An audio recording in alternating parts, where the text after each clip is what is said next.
Hitman games are games about the fantasy of being the ultimate assassin. Now we're out with Hitman Absolution, which is the latest installment in the franchise, and it's taking 47 on a more personal journey to the previous games.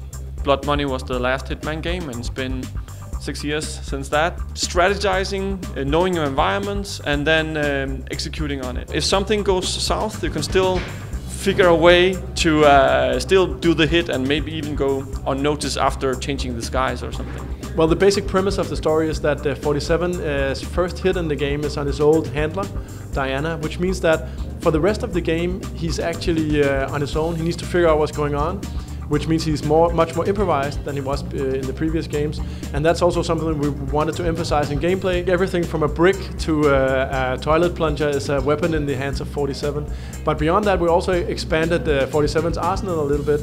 We introduced a new mechanic called Instinct. When you're wearing a disguise, you can use your instinct to blend in. But this instinct ability also allows you, for instance, to almost freeze time when you're wielding your weapons, and then mark your targets, and then obviously deal with them in a cinematic way. One of the things we have wanted ambition-wise with Absolution, that you can also see a parallel both to the Hitman movie, but in general also to a lot of stuff that happens in the cinema. All the characters there, I actually feel like they have real lives. Look at this place.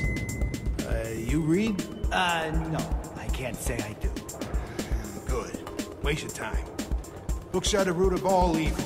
People will actually be talking, not just standing there, right? So we get this idea that this is a living, breathing world. It takes elements from that you know from the cinema and then introduces them into this free-form experience. So in that way, you can say we've got a lot of inspiration. So Contracts is basically posing a simple question. It's saying, what if any character in the game is actually a potential target? We wanted people to share these hits with each other, but on the other hand, we didn't want a level editor. There's a lot of techniques and weapons and upgrades by playing Contracts and completing them. You earn economy, money. And when you complete the contract, you can then save it to a server, and then you can challenge your friends to do whatever you just did.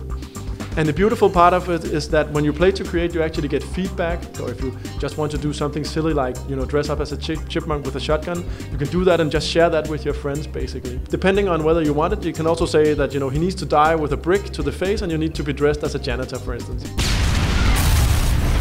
Did you remain unseen? Did you miss any shots? All that stuff is actually, you can see all these bonus conditions, and if you can fulfill them, well, then you get more money out of the contract.